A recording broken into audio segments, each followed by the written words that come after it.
Bueno, muchas gracias Rodrigo por la presentación, gracias a Presid por la invitación también. Y bueno, la charla se titula entonces Fundamentos del uso de sistemas de información geográfica para la toma de decisiones a campo. Y bueno, un poco la hoja de ruta de esta charla va a ser en primer lugar contextualizar la situación actual de la demanda de alimentos y cómo la tecnología puede ayudarnos a suplir esa demanda de alimentos. En segundo lugar, hablaré de los fundamentos de la utilización de técnicas de teledetección y SIG en el sector agropecuario.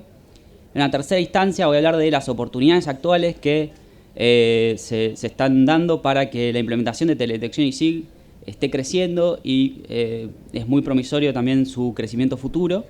Y finalmente algunos pocos consejos para aquellos que estén pensando en empezar a trabajar con esas técnicas, dada mi experiencia de los últimos años y la experiencia de colegas cuando estamos empezando a trabajar con esto, siendo para profesionales de ciencias agrarias, hay cosas que nos cuestan. Entonces, hay algunos pocos consejos que quería darles que por ahí les sirven a aquellos que están por introducirse en esto. Bueno, un poco la idea es, dadas las oportunidades actuales que hay para utilizar este tipo de tecnologías, creo que aquellos que estamos en las ciencias agrarias deberíamos acercarnos, productores, asesores, técnicos y demás. Tenemos la oportunidad de acercarnos más a usar estas tecnologías y el mensaje de esta charla es un poco que hay que hacerlo, que no es nada tan sofisticado, digamos, y que alentar a comenzar a utilizar las técnicas a futuro. Entonces empiezo por el contexto. Bueno, como seguramente se está diciendo mucho, ¿no? Todo el mundo dice que hay un aumento en la demanda de alimentos, ¿sí? Se espera para 2050 se supere una población mundial de 9.000 millones de habitantes, lo cual es casi entre 1.5 y 2 millones más de lo que hay en la actualidad. Y esos habitantes van a consumir alimentos, más alimentos que en la actualidad, y además se espera que la población sea cada vez más próspera, que aumente el PBI de muchos países, y con ello va a aumentar la ingesta calórica, la ingesta de carne y con eso la demanda de alimentos, y en función de eso vamos a necesitar producir más, ¿sí? Para poder suplir esa demanda vamos a tener que ser eficientes en la producción de alimentos, y la manera de aumentar la producción podría ser a través de aumentar la superficie, lo cual desde el punto de vista ambiental es indeseable, digamos. Hay un montón de impactos que se vienen cuantificando últimamente al cambiar el uso de la tierra, digamos, al avanzar con la frontera agropecuaria sobre bosques, selvas y demás, entre ellos emisiones de gases de efecto invernadero, pérdida de biodiversidad, un montón de impactos, con lo cual esta parece no ser la mejor opción, y entonces lo que nos queda es aumentar el rendimiento por unidad de superficie. Aumentar el rendimiento por unidad de superficie también podría tener algunos impactos ambientales, y entonces hay mucha gente empezando a hablar de este concepto, que vi que hay varias charlas incluso que lo tienen en sus nombres en este congreso, que es el concepto de intensificación sustentable, que hace referencia a aumentar la producción de alimentos en las tierras agropecuarias actuales sin avanzar sobre tierras con vegetación nativa, marginales. Estoy pensando en humedales, bosques, selvas y demás, pero aumentar esa producción de alimentos en las tierras actualmente agropecuarias sin aumentar el impacto ambiental que generan. Y en ese sentido, uno de los postulados que tiene la intensificación sustentable en muchos trabajos es usar adecuadamente los insumos, hacer un uso adecuado de la nutrición, de los agroquímicos, del agua de riego, va a ser muy importante para poder aumentar la producción de alimentos sin aumentar el impacto ambiental. Y en ese sentido, las técnicas de teledetección y SIG y la agricultura de precisión brindan muchas oportunidades, en especial para conocer la variabilidad espaciotemporal de la producción, lo cual nos va a permitir hacer un manejo óptimo en función de esa variabilidad. Tomar mejores decisiones teniendo en cuenta cómo varía la productividad en el tiempo y en el espacio. Hay una serie de tecnologías que se fueron desarrollando en los últimos años, ¿sí? Mapas de rendimiento, sensores remotos como drones, imágenes satelitales, sondas de electroconductividad, y todos ellos nos permiten conocer la variabilidad espaciotemporal de la producción para tomar mejores decisiones. Y todas ellas requieren, en algún momento de sus etapas, trabajar con teledetección y SIG. Entonces, empezar a meterlos con los fundamentos básicos de la teledetección y SIG va a ser importante para poder tomar mejores decisiones teniendo en cuenta cómo varía la productividad en tiempo y espacio. Vamos al segundo punto, entonces vamos a hablar brevemente de los fundamentos de la utilización de teledetección y SIG en el sector agropecuario. Y primero quería introducir diciendo qué es la teledetección, ¿no? Empezar por el comienzo. La teledetección es una técnica que se utiliza para obtener datos de un objeto sin que los instrumentos que empleamos estén en contacto directo con el objeto. Es decir, vamos a obtener datos de un objeto a distancia, ¿no? Por eso también se le llama sensoramiento remoto. Básicamente, utilizando la energía que proviene del Sol, en este caso, como ven, el Sol está emitiendo radiación electromagnética, la cual alcanza objetos en la superficie terrestre, y en función de cuántas de esa radiación vuelve, el sensor va tomando, es un sensor que está en un satélite en este caso, puede estar en un dron o en un avión, va almacenando valores de energía que le llegan al sensor, y en función de cómo varía esa reflectancia, la reflectancia es cuánto de energía que llega del Sol es reflejada y llega al sensor, vamos a poder obtener datos o inferir datos del objeto que está en la superficie terrestre.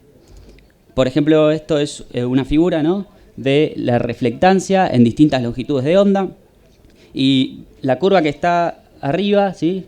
A ver si... ahí va. Esta que dice H es una planta sana, ¿sí? La curva que está ahí abajo con la S es el suelo, ¿sí? Entonces, en función de la reflectancia en distintas longitudes de onda, podemos inferir características del objeto que está en la superficie terrestre. Y las curvas que están en el medio, 1, 2, 3, 4, son plantas con distinto grado de infestación de una enfermedad.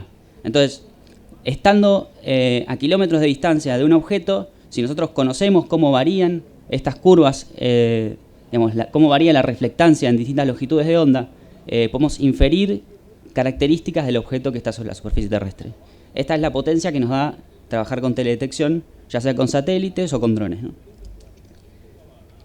Por otro lado tenemos SIG, ya definimos teledetección, vamos ahora a definir SIG. SIG es Sistema de Información Geográfico, y estas técnicas nos permiten reunir, manejar y analizar datos, integrando distintas capas de información y permitiendo identificar relaciones y patrones espaciales.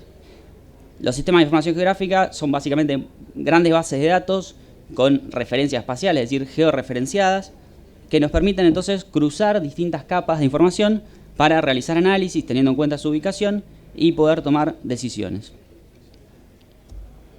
Entonces, si pensamos en cómo es el esquema de trabajo con teledetección y SIG para tomar decisiones en el sector agropecuario, tenemos en primer lugar datos, ¿no? Obtenemos datos usando estos sensores, que pueden ser satélites, que pueden ser drones, pueden ser mapas de rendimiento también, y esos datos tenemos que interpretarlos para convertirlos en información, y con esa información vamos a tomar decisiones. En primer lugar, esta primera flechita que está ahí, ¿no?, que tiene un 1, es lo que tenemos que hacer para que el dato sea fiable. Es decir, nosotros necesitamos que el dato que nos da el satélite o que nos da cualquier sensor esté bien georreferenciado, es decir, que la ubicación que nosotros vemos en el mapa efectivamente sea la ubicación del lote que nos interesa, del píxel que nos interesa, y por otro lado, que el valor del píxel sea fiable, es decir, tiene que estar bien ubicado geográficamente y tiene que representar bien al objeto que está en la superficie terrestre. Esas condiciones tienen que darse en el procesamiento de datos previo, ¿no?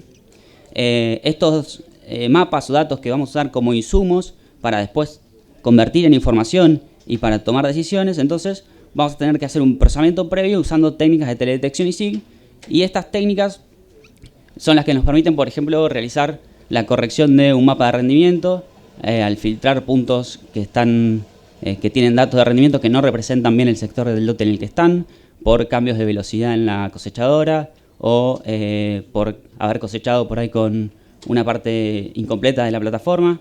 Entonces, vamos a necesitar trabajar con teledetección y SIG para que los datos sean fiables.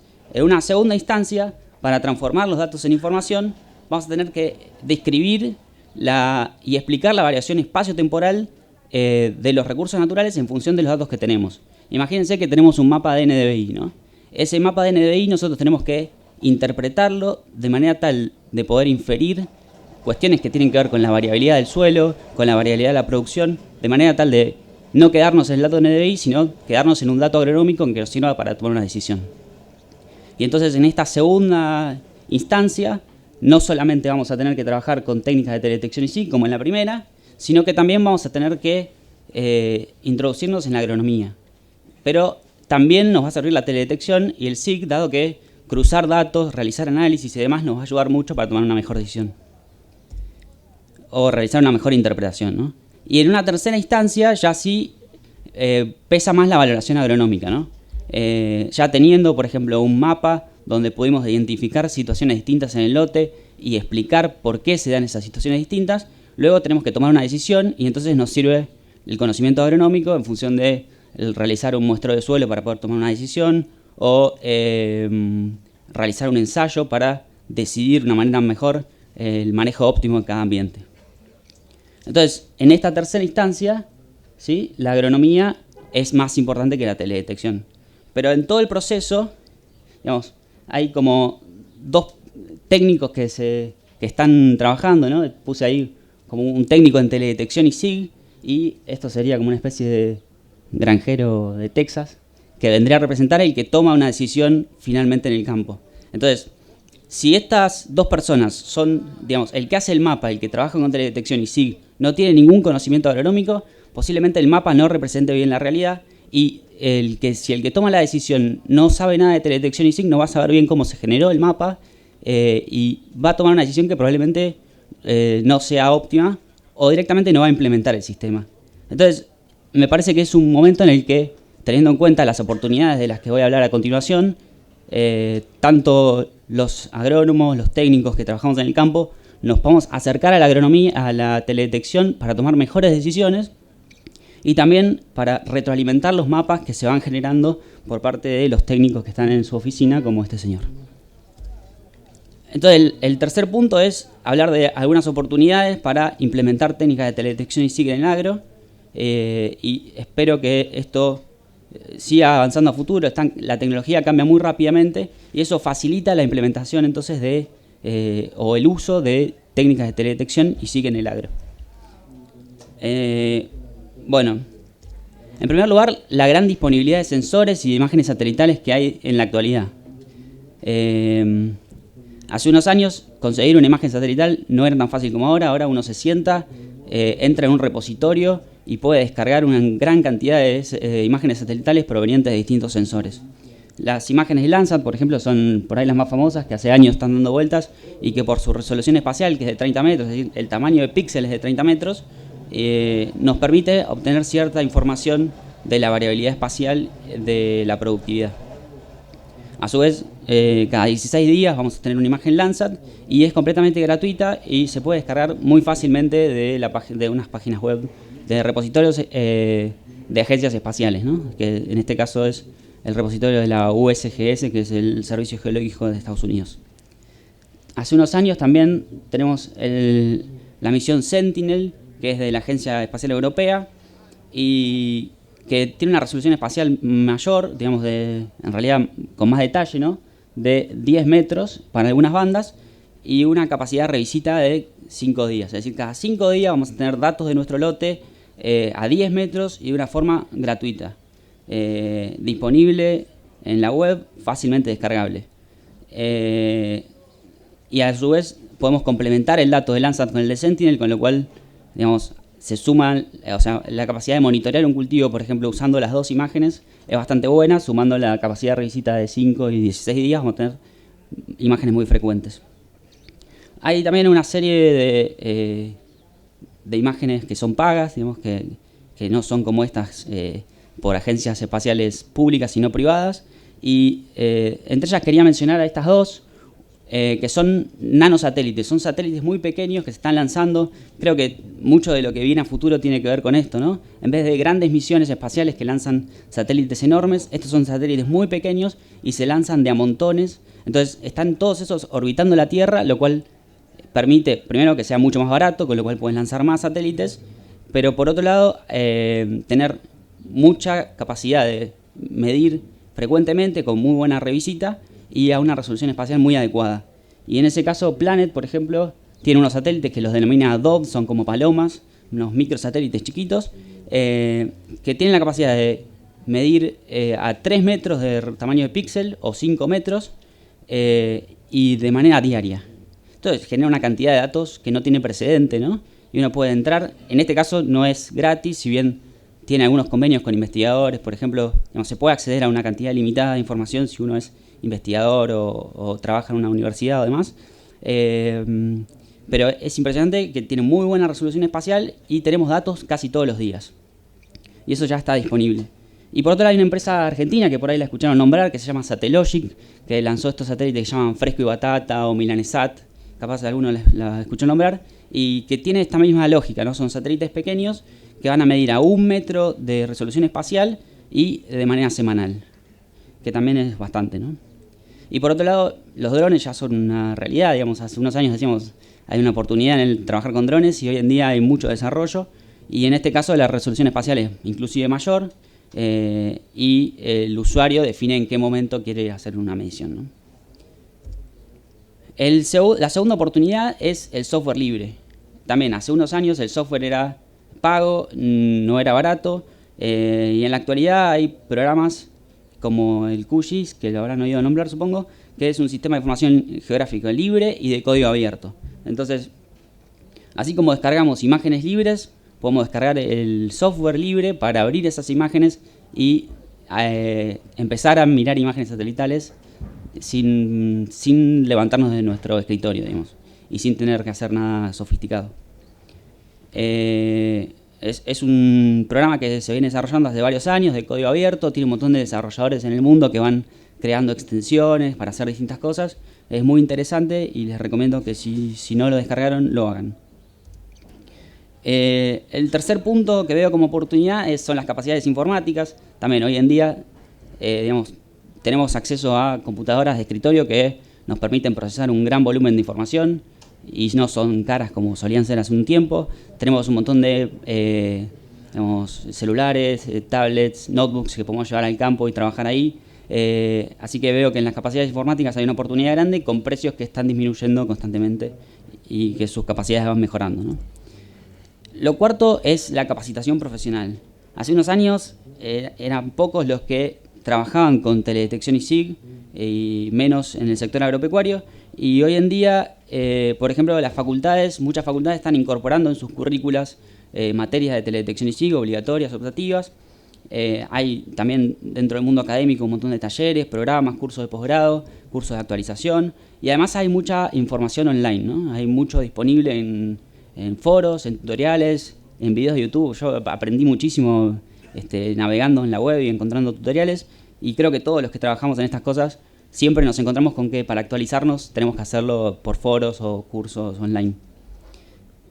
Y por otro lado, me encanta esta figura, ¿no? Porque representa que la gente que se va a recibir de agronomía o de cualquier carrera, o los técnicos, aquellos que trabajan en el campo, ya de chicos van a tener acceso a plataformas digitales, con lo cual esto también va a ser una oportunidad para que haya un acercamiento a utilizar técnicas informáticas y digitales en el sector agropecuario. Esto ya se está viendo, entonces vamos a tener profesionales que egresen sabiendo algo, aunque sea los fundamentos básicos de teledetección y SIG. Vamos a tener mucha información disponible en la web, vamos a tener imágenes gratuitas, ya tenemos todo eso, ¿no?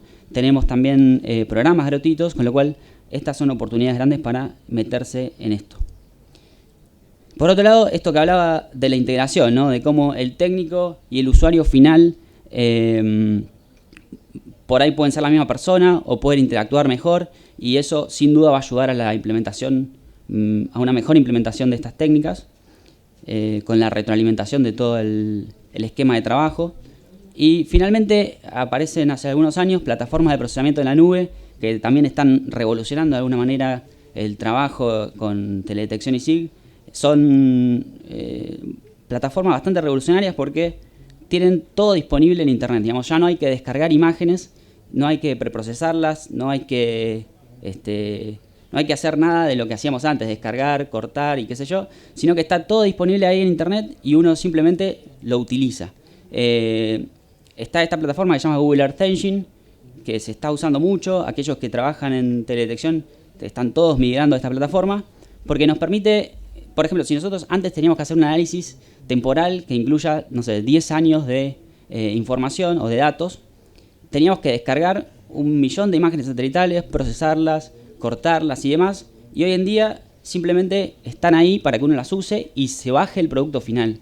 No hay que descargar más imágenes. Es una revolución tremenda para la teledetección. Como limitante que tienen estas plataformas, al menos por ahora, es que hay que saber programar. Hay, por ejemplo, esta plataforma que se llama Google Earth Engine, hay que saber JavaScript, que es un lenguaje de programación. Pero bueno, digamos, vale la pena empezar a introducirse por la herramienta y la potencia que tiene. Y por otro lado, los procesamientos se realizan sobre el servidor de Google. No usa la capacidad de procesamiento de tu computadora, con lo cual puedes hacer análisis con una cantidad de datos enormes que si lo hicieras en tu máquina colapsaría. Y bueno, lo haces sobre un servidor de Google, entonces va a funcionar. Así que mucha gente está empezando a usar esta herramienta y creo que a futuro, si se va simplificando, va a ser muy accesible también para los que trabajamos en ciencias agropecuarias y no tanto en cuestiones informáticas. Y finalmente, el cuarto punto, que eran algunos consejos, humildes consejos para aquellos que estén por introducirse en el uso de estas técnicas, y son algunos bastante simples, ¿no? Pero que son cosas importantes para los que empezamos a trabajar y siempre nos trabamos con algunas cosas. En primer lugar, yo creo que hay que aprender un poco de los fundamentos básicos.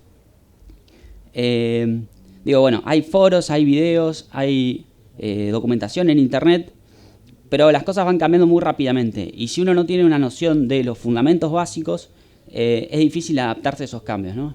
Imagínense que uno aprendió a hacer todo en un programa y de pronto cambió el programa o apareció esto que es en la nube, y si uno no tiene mucha idea de cuáles eran los pasos que venía siguiendo, es difícil adaptarse al cambio.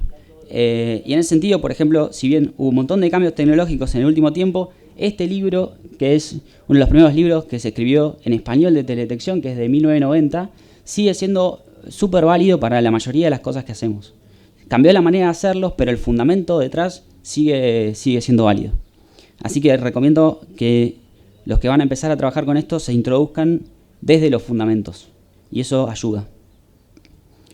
Obviamente yo hice lo contrario y cada cambio de programa o de tipo de imagen uno lo sufre porque no sabe bien qué estaba haciendo y tiene que reinventarse y volver a aprender a usar un software nuevo. El segundo consejo es tener siempre en cuenta los sistemas de referencia espacial. Como les comentaba, los SIG son bases de datos georreferenciadas. Entonces, la referencia espacial es sumamente importante para cruzar distintas capas de información. En ese sentido, digamos, bueno, la Tierra no es plana. Hay gente que está diciendo que sí, pero no es plana. Y entonces hay distintos sistemas de proyección, algunos que son geográficos, como este de la izquierda, con lo cual la latitud y la longitud está definida por ángulos desde el Ecuador y el meridiano de Greenwich. Y estos de la derecha son sistemas proyectados, que directamente se proyecta en un plano lo que está en la superficie terrestre, se proyecta en un plano. Los sistemas de la izquierda son los que usan, por ejemplo, los GPS, entonces todo lo que viene de monitores de rendimiento o de GPS de mano o demás va a estar en estos sistemas de coordenadas, y las imágenes satelitales, por ejemplo, están en estos sistemas de coordenadas proyectados. Entonces, si nosotros cruzamos una capa geográfica y proyectada, capaz que el programa la abre y te permite verla, pero no vas a poder hacer procesamientos. Una vez que quieras hacer análisis, te va a dar un error y no vas a saber qué es. Y bueno, siempre uno tiene que mirar el sistema de referencia y en caso de que no coincida, hay que reproyectar. También tenemos que saber que si vamos el producto final que queremos producir es algo que va a ir a un monitor o a un GPS o qué sé yo, es una prescripción, por ejemplo, para realizar una aplicación variable, eso también va a tener que estar en coordenadas geográficas. Entonces, si uno lo hizo con una imagen satelital, tiene que tener en cuenta eso para poder transformarlo antes de meterlo en el monitor, porque si no, no va a funcionar. Ese también parece algo simple, pero uno ha perdido horas sin darse cuenta cuál era el problema al tratar de cruzar capas de información.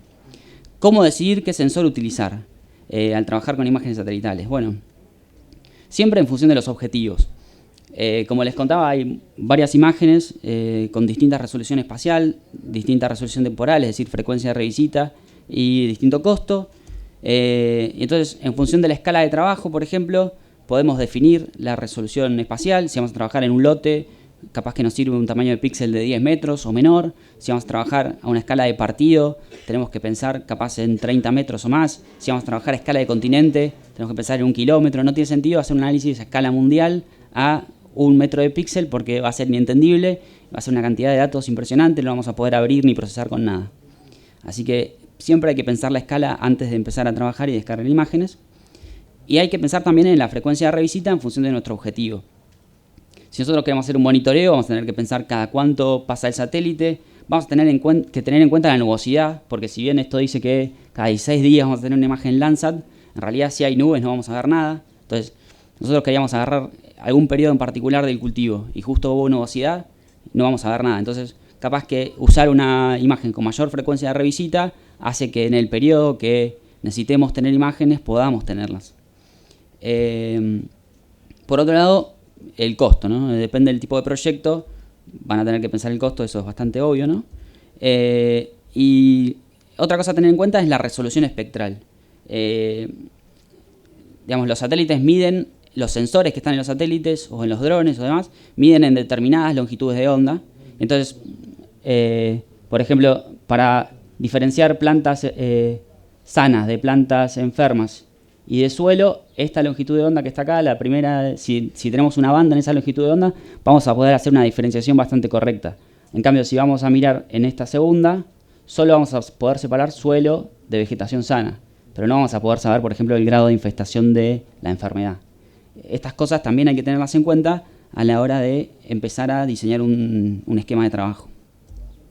Y finalmente, y esta es la más importante y la más tonta también, es mantener el orden, ¿no?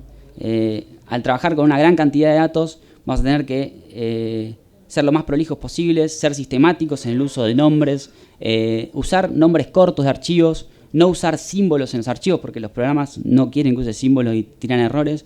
Entonces, ser sistemáticamente ordenados va a ser muy importante. Piensen que capaz que ustedes hacen un mapa este año y recién vuelven a retomar los archivos en el año que viene. Entonces, si no manejan sistemáticamente los nombres de archivos y tienen una gran cantidad de archivos, van a perder mucho tiempo dando vueltas buscando lo que necesitan.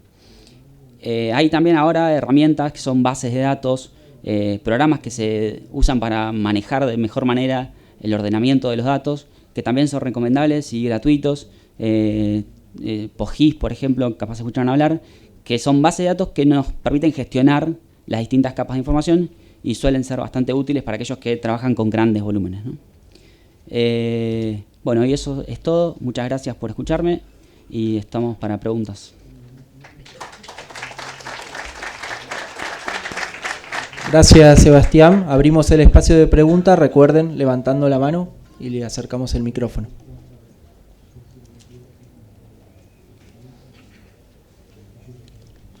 Yo aprovecho y te voy preguntando algo, Seba. Con respecto a los índices que podemos ir fabricando y elaborando a partir de las imágenes estas gratuitas que vos nos estabas indicando, ¿cuál te parece que es más importante como para empezar a trabajar y tomar decisiones en el sector agropecuario? ¿Qué índices vos nos recomendás, digamos, para eso? Bueno, el índice más utilizado es el índice verde, el NDVI, el índice verde normalizado, y la verdad que da bastante buenos resultados en general. La mayoría de la gente usa el NDVI, que se puede construir en todos los satélites que mostré. Y también hay gente que dice que el NDVI por ahí en momentos de mayor productividad del cultivo se satura, ¿no? Como que no detecta diferencias entre ambientes. Entonces, en ese caso también hay gente que usa el EVI, que es el HATS mejorado, el índice verde mejorado. Así que creo que esos dos índices, al menos en lo que tiene que ver con estimar la productividad del cultivo, son bastante útiles y por eso la gente que los usa, digamos.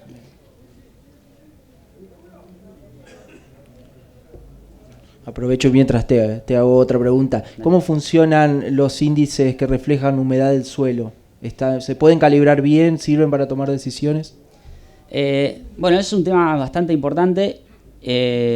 Hay índices, por ejemplo, no sé si hay un índice de agua que se llama NDWI, pero al menos al trabajar con imágenes ópticas como la que mostraba recién, que usan la energía del sol para después ver cuánto reflejó en el sensor, si hay vegetación, por ejemplo, y uno quiere ver la humedad del suelo, la vegetación interfiere con la humedad del suelo, entonces uno buscaría ver humedad del suelo y en realidad lo que está viendo es humedad de la vegetación o algo que correlaciona con eso.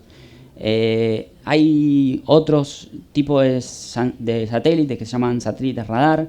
La Argentina lanzó el año pasado el SAOCOM, que es una misión muy importante que va a permitir medir humedad de suelo, porque el radar genera su propia energía, es un satélite activo, Entonces puede penetrar la vegetación. Y es un desarrollo argentino, actualmente ya está funcionando y hay productos que se están desarrollando para medir humedad. Todavía yo no conozco que estén disponibles, pero pueden estarlo pronto, digamos.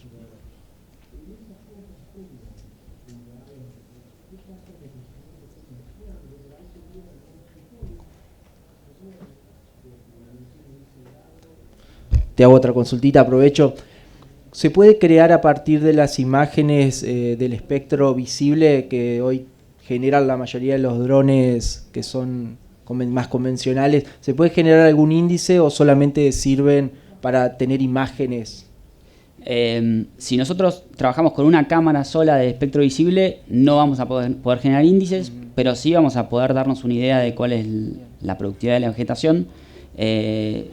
Pero no, índices no podemos generar. Sí hay sensores, cámaras mucho más caras que sí permiten realizar índices. Yo igualmente no tengo mucha experiencia en el trabajo de drones, con drones. Sí he visto imágenes, he procesado imágenes, pero digamos, en realidad índices con ese tipo de cámaras baratas no vamos a poder generar. Vamos a tener que invertir un poco más y comprar una cámara que permita tener varias bandas para poder hacer cálculos entre ellas y poder calcular índices. Buenísimo. La demanda de ese servicio que vos me estás dando, ¿es coherente y está en el mercado? No escuché, perdón.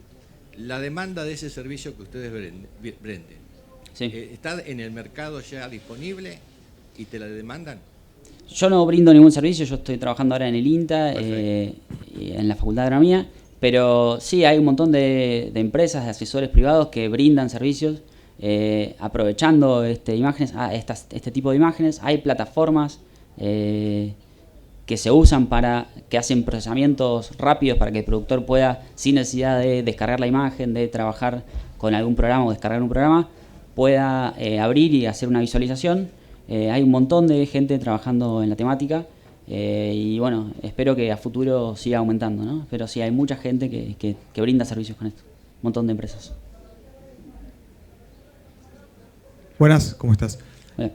Tengo una consulta. En términos de adopción a nivel de productor medio, ¿en qué parte de la curva pensás que estamos y cuál pensás que es el mayor desafío para que esto se masifique o se alcance un mayor nivel de adopción? Está buena la pregunta y voy a responder lo que me parece a mí, que no estoy del todo seguro porque no estoy tan en tema de mercados y adopción. Siempre al principio hay como una adopción rápida de aquellos que son como pioneros, ¿no? Y también hubo mucha gente que empezó por ejemplo, a mapear un montón de hectáreas de rendimiento y que en un principio no sabía muy bien cómo usarlo, entonces se generó un montón de datos que después no fueron aprovechados. Siento que después de ese boom inicial, lentamente empezó a aumentar ahora la demanda de gente que ya hace un uso más provechoso de estas herramientas. Ahora no sé exactamente en qué estado, digamos. Yo creo que estamos en un estado de que esto va aumentando y que tiene potencialidad para aumentar un poco más. ¿Y qué pienso? Bueno, pienso que todas estas oportunidades que mencioné, ¿no? De contar con cosas que están disponibles fácilmente, con la capacitación de la gente, ver las experiencias que están siendo exitosas, la adopción va a seguir aumentando y pienso que tiene que ver un poco con eso, ¿no? Con la capacidad de nosotros para adaptarnos a estos cambios y poder generar productos valiosos que den respuesta a la necesidad de los productores de tomar mejores decisiones, optimizando la productividad.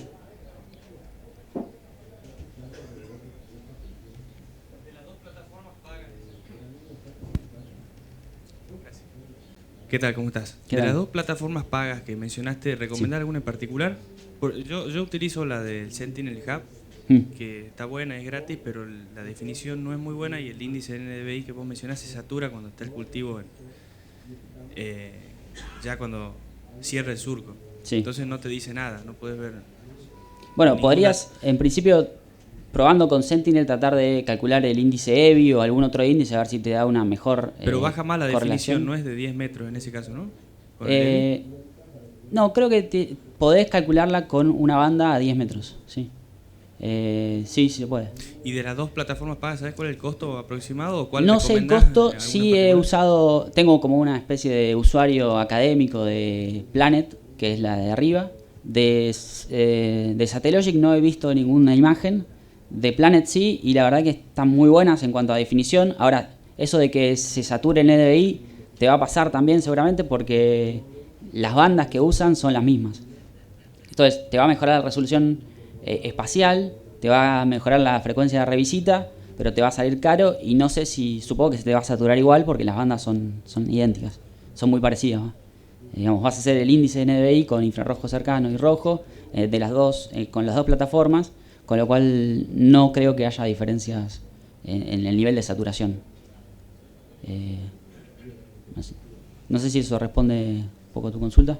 No, está bien, era si recomendabas alguna de las dos en particular, como para avanzar con una o saber el costo. Pero bueno. No, el costo la verdad que no lo manejo y yo no sé si recomendarte, pero digo, por ahí seguiría probando generar distintos índices con Sentinel, excepto que lo que necesites es aumentar o la resolución espacial o la frecuencia de revisita. En ese caso, capaz que sí es recomendable pagar un servicio, pero si no, probaría con distintos índices usando Sentinel, que es gratis.